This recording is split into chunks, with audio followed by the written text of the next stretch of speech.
Hi, this is Manjula Narayan, books editor, Hindustan Times, and I have with me Mridula Ramesh. Hi, Mridula. Hi. Who's the author of The Climate Solution. Very interesting book on India's climate change crisis and what we can do about it. So before we launch into this conversation, I'll just read the flap so that everybody knows, what the book's about and the range of topics it covers. From fatal heat waves and cruel droughts to devastating floods and fast depleting water tables, climate change is the greatest disruptor of our time and it can no longer be ignored. For most of us, the odds seem overwhelming and solutions out of reach. Yet, in this forcefully argued book, climate change practitioner, teacher, and investor Mridula Ramesh emphasizes that while the situation is grim, it's not without hope. Drawing on an extensive practical and investing experience, she explores myriad facets of this raging issue. Why women are peculiarly affected by warming climate, how climate change poses a security threat to the Indian state, why just focusing on green sources of power is an incomplete solution for India. So that kind of sums up the book. But now, Mridula, this bit I got really taken up by in the book, how managing waste can create lacks of urban jobs. So talk about that, because our waste problem is huge, right? I mean, like our cities, the landfills and the dumps, it's depressing, to watch it. And then outside Delhi and Gurgaon itself, there are these mountains of garbage, and what do you do, with them? And there are people living in it, around it, and besides being bad for the humans, it's just bad for the environment, and the humans, of course, are suffering because of it, but we are the creators of it. So talk about that, because your book also puts forward some, how waste can be a resource and how we can, it's like waste to wealth, and we keep thinking about it and getting excited, but we don't seem to be doing anything about it. So you talk about that, and how it can become a profitable source for the country. Today what happens, you bundle up your waste in a little bag, you either leave it out of your house, the guy comes in a tricycle, collects it, takes it to the landfill, right? So there's that one job, and then maybe the driver, two, finished. But if you're looking at segregated waste, you're keeping two dustbins, you're segregating the waste. If you have a home compost, maybe there are no additional jobs, but you're creating value now.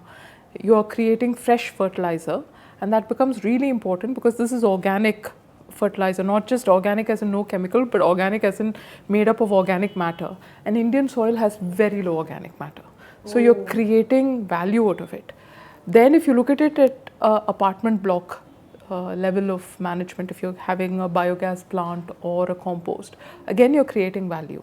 Like in my house, we have a biogas plant that we run out of our waste, and it saves us between 1 and 2 cylinders conservatively every month. Wow. So yeah, there's real money involved, and no maintenance. It's very easy. You shouldn't overfeed it, but that's about it. But if again going back to the apartment, you'll need someone to manage the composting machine, right? Then you can create a garden. You can create a vegetable garden. So you're creating value again. Then if you recycle your wastewater, as we saw in Bangalore in the book, some of the people have done, you feed that into the garden. That increases the yield. So again, what would have just gone and not just been no value, it's actually negative value, because waste, if it's not managed, has a lot of negative side effects, right? Like we saw how dengue, the convenient pockets of water that waste provides, you can have all sorts of diseases, if like water flows in through your waste and reaches the groundwater. Yeah, contamination of groundwater. Like, diarrhea at the nice end, and then cancer and birth defects at the other end. So, waste can create, ill-managed waste can create negative thing. But if you manage waste, now let me take the example of Wilma, who I've spoken about, Sahas. Wilma Rodriguez. Yeah, Rodriguez. Okay. And many others, like Carbon Masters, I think I Got Garbage, Hasiridullah, so many of them. Bangalore is really happening. What they do is they now start separating the waste. They train people to separate. And training is adding value, right? Because if you say, oh, go separate your waste, are people doing it? We've been saying it for years. Yeah, no one's doing it. So we need hand-holding, we need some role models. So those are jobs. Then collecting separated garbage, That's a replacement job, that's not a new job. Then you've got the transport to the dry waste center. And in the dry waste center, when they take your dry waste and sort it, and you know that Tangama whose name I checked, it's amazing. I can show you the photo also. She's amazing. I mean, like they have these little bags, and in a more high-tech thing, they have a conveyor belt, and they're putting the paper cup in one, the napkin in the other. They're putting paper in the third. Like one of the things I found out is India has one of the lowest levels of paper collection. So we're importing used paper. Because we don't segregate paper enough. Our paper mills are longing because we don't. But I thought everybody did it in their houses. Not all enough. The newspapers and again, all that. We're becoming time poor, and we're letting go of a lot of the things we used to do. Older habits. The problem is, we're importing waste paper, whereas we can really, this is value again. So again, in the dry waste center, there are managers, administrators, trainers, sorters. And then you go into the biogas plant, right? The big one, the 40-ton one that Carbon Masters built. You've got plant operators, you've got drivers who collect the wet waste from Sahas and take it there. Then you've got maintenance people, you've got sales people to sell the cylinders to things. So these are not just blue collar jobs, they're white collar jobs happening in cities. And with PF, ESI, you've got good jobs here. And so it's organized, and people actually do this in a sort of focused way. We can provide jobs for many people, is what you're saying. Yeah, but as long as we pay to get it managed, there's a difference between dumping and there's a difference to thing. So there is an element where people need to sort of pay for a service. Okay. We're paying the price for badly managed waste, but we're not willing to pay the cost for managing waste. Why is that? Because the price of badly managed waste or water is diffuse, right? Whereas the cost comes out of your pocket. So it's very visible to you. Whereas that is somebody else's problem. So this is the same on the domestic level and in the industrial level as well, right? Which brings us to problems like, the Tuticorin thing and all. So let's talk about that. The fact that, more and more corporates need to start mainstreaming sustainability, right? And I think it's not going to be environment or profitability. Through good design, you can have environment and profitability. I mean, let me just give you an example of what we're doing in our factory, right? Again, coming back to waste as a resource. So in a textile mill, in cotton spinning, margins are tight, right? So we have to manage everything, which includes waste. So every machine's waste is monitored, checked, weighed, measured and sold. So people wearing blue jeans, that comes from waste. Your rupee notes come from waste. It's got that Comber oil. Like you opened my eyes to the fact that, I mean, I like, look at this bag. This is made from a combination of recycled PET bottles and recycled cotton. PET bottles. This is a Sundaram Climate Institute's bag. Very pretty, and it's a mix of like PET bottles, recycled PET bottles and cotton. And again, thousands of jobs created while doing that. And your chapter on Israel and on mangoes growing in the desert, that's a fantastic chapter. I mean, I got into this because we ran out of water at home, and just before this I was showing you the photos that many people are living in day zero today. When you go there and you stand in the desert sun, in the cool desert thing, and you see rows upon rows, and I'll show you the photo. I mean, if you see the photo, you will really say, oh my God.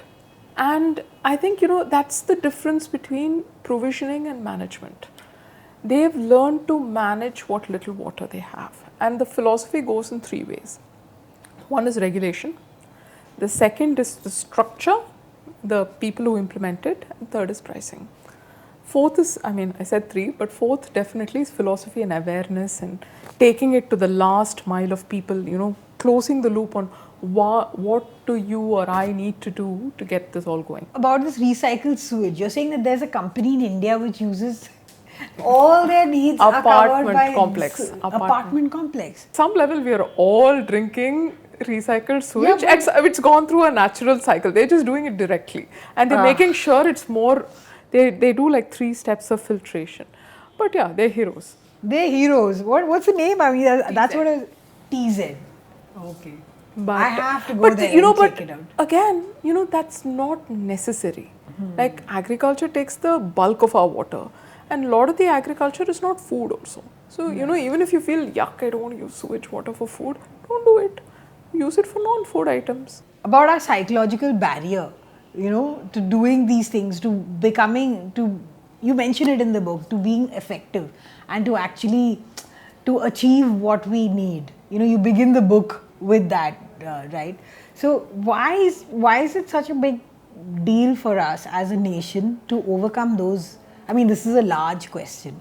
And either we have people who just don't want to see the problem, or we have the techno optimists who are on the other. Technology will save the day. Yeah, technology will save the day. So talk about this. Okay, so there's two questions. So I'll answer the first one first. Yeah. See, in the book, I speak about the importance. When you talk about the climate problem in India, and this is a book very much about India. At some level, a certain level of warming has already been baked in. Yes. There's no getting around that. Yeah. So we have to adapt. Yeah. Right. And adaptation. And you mentioned also how with each degree of warming, women become more vulnerable, violence increases, so it's bad times if we don't manage things. Exactly. So it's, farming deaths increase, nutritional deaths increase, floods increase, all of that. And adaptation or building resilience happens at the local or even hyper-local level. So it has to be individual-led, right? Because if you're adapting at your home and you're deciding how to become water independent in your home, that's not something the government can regulate or support, right? It's something you do in your own home. If it's a neighborhood issue, the best solutions will work once they understand the dynamics in that neighborhood, right? You need to know who the one person who will be the annoying person who doesn't want to let it go. You need to figure out who your champions are. There may be certain factors at play, certain not. So at some level, you need to understand that it is climate resilience is all about individual action. Individual action. It is entirely about, and in India we'll always say let the government do it. With the policy action, government should do this. No, but climate resilience is thing. Like take MSP for instance. We have one MSP for all the states, but some states are really good at getting the MSP to the farmers. Other states are not so good. And that story about the guy in Assam who grew the forest. We know his story. He's famous now. Yeah. But I thought maybe he had more backing than that. And you brought out that he's a subsistence farmer. So it's like, what can I do to what can I do? That's the difference. And it makes all the difference. So that's for the thing. The first part. The second part, and this is a number of elite and definitely in the business community, they say technology will save the day. How will technology save the day if we don't do something? Okay, so if you look at climate deniers to true believers in a spectrum, I won't name names, but you have a certain, you have certain people at one end of the spectrum, and then you have people who say, hey, I believe global warming exists. I believe that humans caused it, but it's not a problem. And they're really frustrated. How can it be a problem? We'll solve it. And the problem is and solutions will emerge by themselves. Like God will come and give us solutions. No, but technology doesn't just happen, right? And it's a wonderful gift if you can make technology happen, because China, the green jobs, forestry jobs, they're planning to create 25 million jobs out of that. That's a lot of jobs. But to really leverage that sector, there are 4 or 5 things we need to get right. And again, markets are economic things. So some of the things we're trying to optimize, such as waste, water, these are not priced today or priced too low. For instance, waste, how much do you pay the corporation to collect your waste, right? And it's bundled into property taxes, and municipalities don't do a very good job of collecting property taxes. So, you're paying only to dump. Yes. You're really not paying to manage. Yeah. But once you start paying to manage, you just get, beautiful. Then it becomes an innovation area by going. Itself. Yes. Exactly. So, again, coming to water, we don't pay for water. Farmers don't pay in many states for water. And what we pay is too little. We pay a cost, but we don't pay a price. And when you do the numbers, you know, what an Israeli farmer pays is 1/100th what some of the urban poor pay for buying water. So, you know, let's not hide behind the poor thinking, you know, the poor shouldn't pay. There are ways and means, you know, using technology has really come up today. There are ways and means of, you know, if we need to refund the money. But let's have this, because once you have that, once you put a price on water, then the leaks start costing money.